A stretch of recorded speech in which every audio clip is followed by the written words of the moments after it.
Versus YCP లాగే నడుస్తుంది. వర్మ గారు, ముందుగా మీకు మీ ద్వారా 99 వీక్షకులకు, ప్యానెల్లో ఉన్న నాతోటి సహచరులందరికీ, పెద్దలకు అందరికీ కూడా గుడ్ ఈవినింగ్ అండి. అంటే మీరు సేఫ్గా ఉండారు అనేది కాదు, బట్ మేమైతే 100% మా ముఖ్యమంత్రి, మా ఉప ముఖ్యమంత్రి వీళ్ళ యొక్క అద్భుతమైన విజన్తో రాష్ట్రంలో ఉన్న ప్రతి ఒక్కరూ స్వేచ్ఛగా, ముఖ్యంగా స్వేచ్ఛగా, ఇప్పటికి కూడా అబద్ధాన్నే పట్టుకొని ఏలాడుతూ ఇప్పటికీ విమర్శలు, ఆ తొల్లు దాంట్లో ఏమీ లేని విమర్శలు వచ్చి టీవీల ముందు కూర్చొని ఏది పడితే అది వాగే అంత స్వేచ్ఛగా మా ముఖ్యమంత్రి, మా ఉప ముఖ్యమంత్రి ఆధ్వర్యంలో ఏపీ ప్రజలంతా స్వేచ్ఛగా ఉన్నారు. మేము ఒక్కరం కాదు, మేము కలిసే ఉన్నాం. రెండోది, ఒక నాయకుడిని అనుసరించినప్పుడు ఆ నాయకుడి నుంచి ఏం నేర్చుకుంటున్నాం మనం?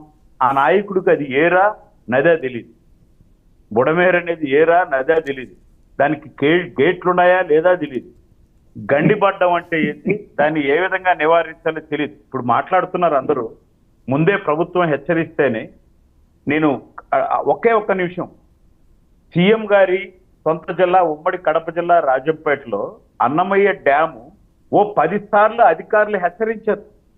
10 సార్లు అక్కడ ఉన్న లష్కర్ ఏడ్ చేశాడు, సార్ ప్రాణాపాయం, ఊర్లు మునిగిపోతాయని. ఎవ్రీథింగ్ సాక్ష్యాలు ఉన్నాయి.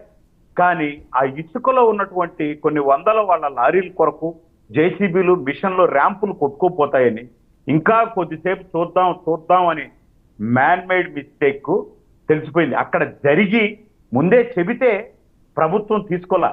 ఇప్పుడు ఇక్కడికి వచ్చి తగుదునమ్మా అంటూ వాళ్లే పెద్ద నీతులు చెప్తున్నారు వచ్చి కూర్చొని. ప్రభుత్వానికి తెలిసినా ఏం చేసింది, ఏం చేస్తుందండి మండలి ప్రభుత్వం? ఇప్పుడు తర్వాత మీరు మేము 41% ఉన్నాం, మేము 11 మందిని తక్కువ అంచనా ఇద్దండి మాకు, ఏం చేస్తారు మీరు? సిగ్గుగా అనిపించడం లేదా? 41% జనాలు మిమ్మల్ని సపోర్ట్ చేస్తే ఆ విజయవాడలో కూడా 40% మీకు మద్దతు ఇచ్చినట్టే కదా. మరి వాళ్ళ కోసం ఎవరండి? ఏ ఒక్క మాజీ మంత్రి కానీ, ఎవడు ఇక్కడ కూర్చొని టీవీల ముందు కూర్చునే వాళ్ళు కానీ ఎవడు ఏం చేస్తాడో చెప్పండి, గుండెల మీద చేసుకొని ఛాలెంజ్ చేసి చెప్తాం. మేము మా నాయకుడు పిలుపొందుకొని మేము ఇది చేస్తాం, ఇదో ఈ బట్టలు పంచాం, ఇది చెప్తాం. ఏం చేస్తారు మీరు? అసలు ఆ ముఖ్యమంత్రికి హక్కు ఉన్నదా?